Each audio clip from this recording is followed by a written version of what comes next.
She's 4 years old, but let's not get confused by the white tendrils and the angelic smile. This girl is a shrewd negotiator.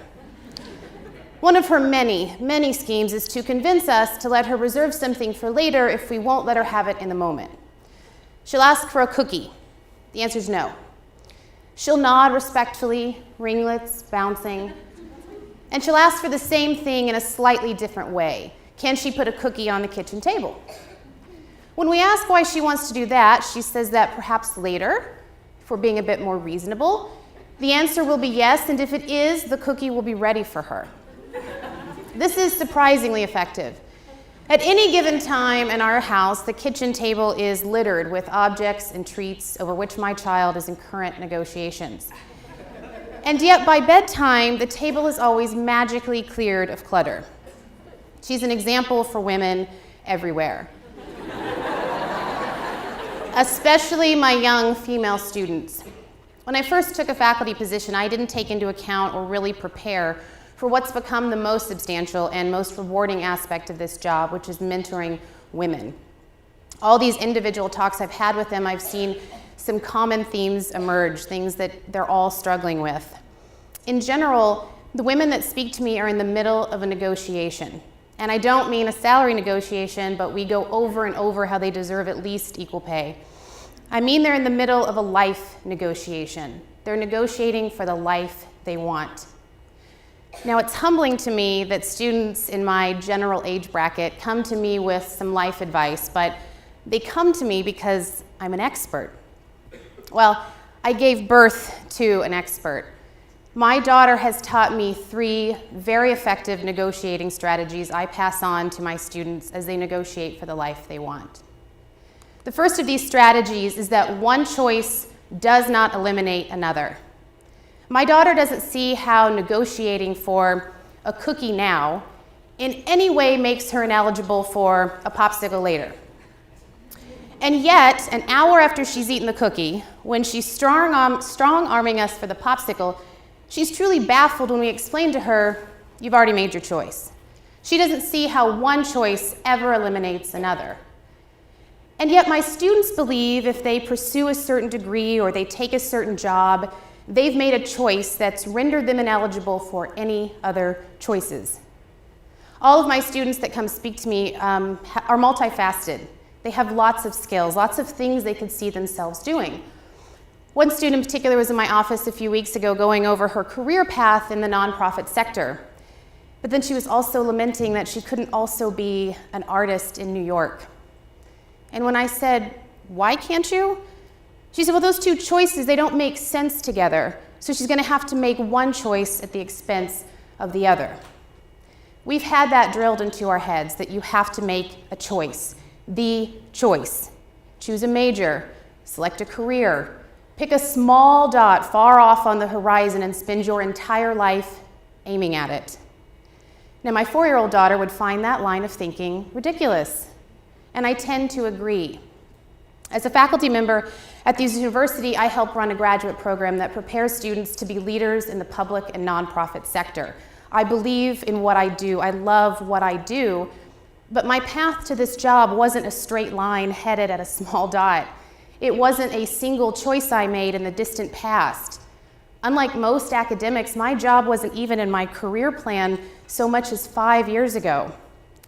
I was actually an English and creative writing major in college.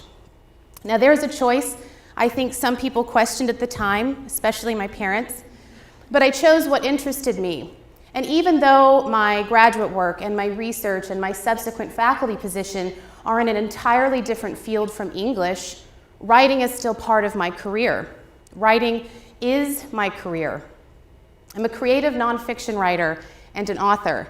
I write for magazines and websites, I run a blog, and last year I published a book that ranked in the top 10 humorous books on Amazon. In my daughter's worldview, the choice to be a professor is the cookie. The choice to also pursue writing is the popsicle. One choice didn't and doesn't eliminate another. But I get how students struggle with how to make sense of multiple choices in one career, how to aim their arrow at multiple dots. And when my book came out last summer, I was conflicted about how separate I should keep these endeavors. Up until that point, they had been dirty secrets from one another. But I was surprised at the book launch when I looked out in the big crowd. The first row was filled with my female students. Unbeknownst to me, my students had been reading my writing all along. They had read my own very candid accounts of my own negotiating in life. And that's the reason they were coming to me at the university. My creative writing career had unintentionally fostered healthy relationships at the university. These two career choices I've made at two different times and for two very different reasons make perfect sense together when I stopped worrying about the definition. Choices overwhelm us when we see them as defining our life or defining our career or narrowing us toward that dot. But I'd argue choices are the very way we can remove the definition of our life and our career. And I'd also argue the less defined your career is, the more protected it is. If people can't explain what it is you do, they can't come after it. That's the career advice. Live a life and build a career your parents can't explain to your grandmother. And that's what I tell my students when they come to me and they're grappling with a single life or career choice. I tell them, it doesn't have to be this belabored. Play to your strengths, pursue your passions, and your life and your career are going to take shape and make sense all on their own. And whatever it is, whatever this single choice is you're grappling with, it's not going to eliminate another. The second negotiating strategy I've learned from my 4-year-old child is to have it all by never giving your all. My daughter will come to us and strong-arm us again for a brand new toy. Now, if in a moment of weakness or sheer exhaustion or to get us through Target, we agree, her immediate response is, well, then how about 2 new toys? Now, my child is never concerned with how she's going to play with 2 toys at the same time. She's only concerned about the things she wants, and she's stockpiling. Now, society loves to ask if women can have it all. And our gender should never feel compelled to dignify that with an answer. But I understand that my students are grappling over whether or not they're going to be able to give their all to everything they want to do in this life. It's not just current students. I meet with many prospective students for the program. And last semester, I met with one young woman in particular who I've never seen anyone this fired up about her program. She had an intense desire to return to graduate school, a true passion for the field. And so as we were concluding our meeting together, I said, I look forward to your application. I look forward to reviewing your application very soon. And I was met with hesitation. And she said, well, I'm not going to apply right now. I've got to wait until it's the right time so I can really give this my all. Now, I'm sure that's just an expression, but that right there, that's become the rhetoric and the practice of my generation of women, this concept of giving your all. Give your children your all. Give your all to your spouse. Give that career of yours all you've got. But that unwarranted and unnecessary pressure, all that does is make women hesitate for something they really want to do. It's okay if you don't want kids, or you don't want to pursue graduate school, or you have no interest in establishing and nurturing a career path, but let's say you do want any or all of those things. The worst thing you can do is wait around for the time in which you can give it your all. I won't get into the graphic details of this, but my husband and I planned to get me pregnant when I was in the middle of my graduate degree. We were successful. Again, none of your business. And people at the time really thought this was crazy. And it did become quite difficult when I was slogging away at a dissertation with a newborn baby on my lap. But the reality is I relished in the fact that I was making progress on everything I wanted in this life. Now, if I had waited until I had the time to give it my all, I currently wouldn't have a PhD or any children. Now, sometimes my kid got drive-through nuggets when I had to run data. And sometimes my dissertation sat idle for weeks when my kid was sick, but it was never about being able to give my all. We have to stop talking about this. Women have to stop thinking like this. You physically can't and emotionally shouldn't give your all to any one thing. So instead, give your some to a lot of things. And that's what I want my female students to know. Of course, you can have it all. But not if you start putting one aspect of your life on hold to benefit another. Try my 4-year-old strategy and just stockpile everything it is you want, and you will sort it out later. It's never actually required to give your all to all those things at the same time, so take the pressure off yourself and go have it all by never giving your all.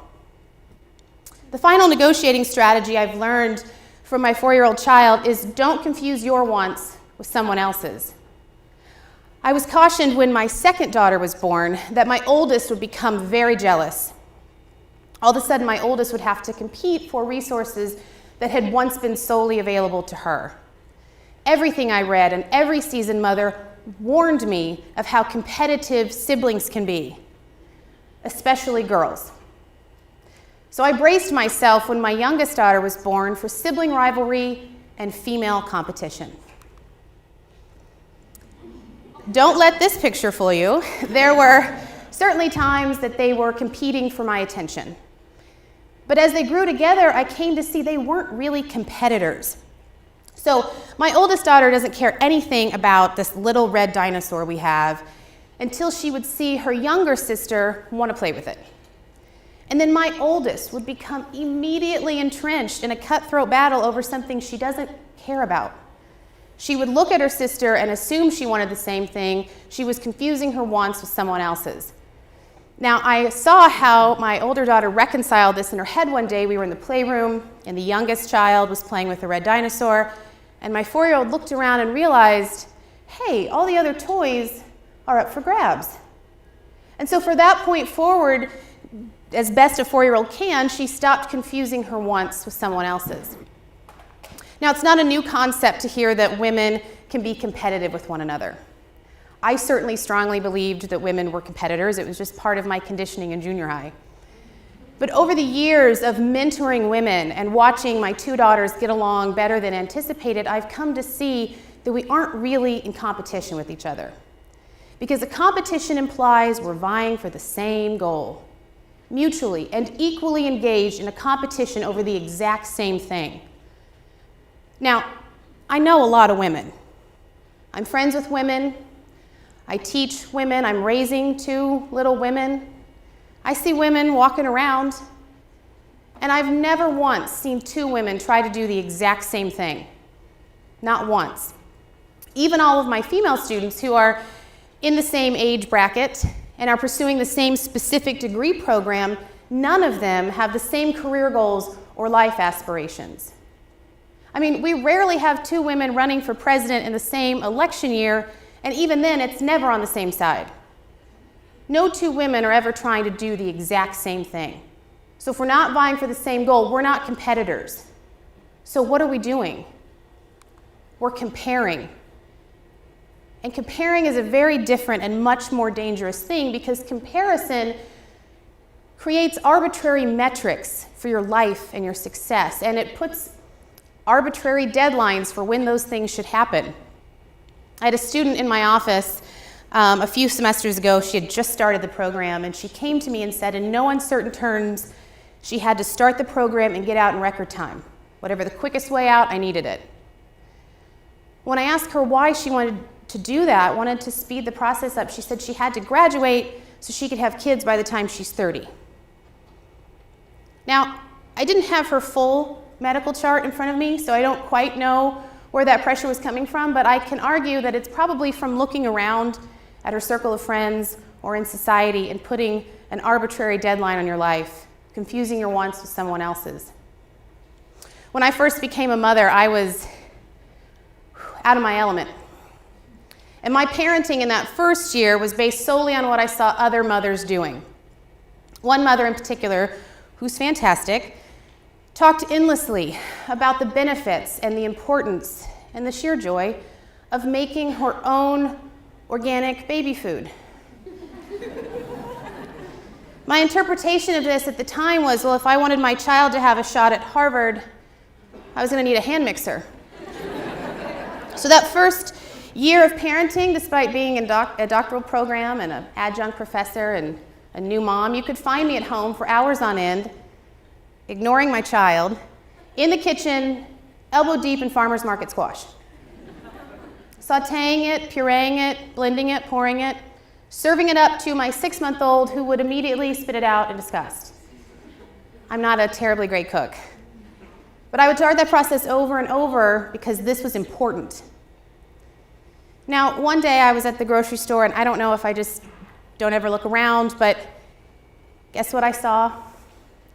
Jars and jars and jars of organic baby food, just aisles of this stuff.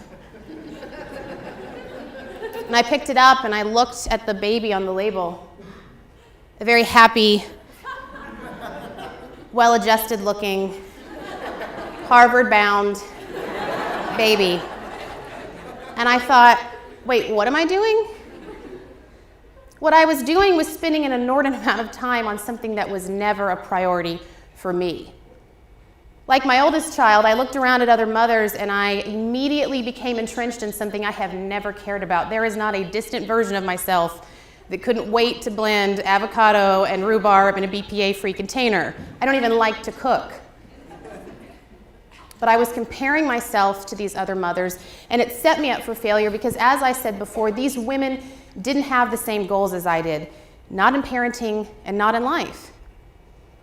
But that knee-jerk reaction, that comparison, that pressure, that panic, that crops up in other aspects of my life, not just parenting. It crops up in my professional life, especially as a female in the field of academics or as a female writer in the cutthroat world of book publishing. It is hard not to look around at other scholars and other authors and not be intimidated, not to immediately compare myself.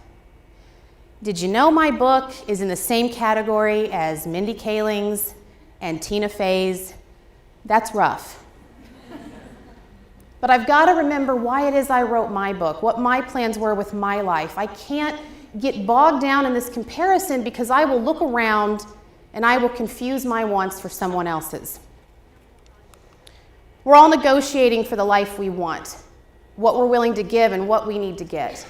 And I'm particularly invested in making sure my female students feel like they're equipped to negotiate for the life they want.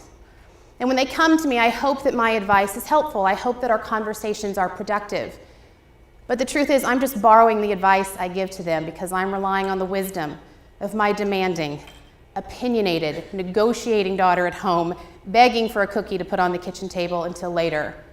Because she's the one that's taught me everything I need to know about being a woman. Ask for everything you want, find a way to have it all, and leave nothing on the table. Thank you.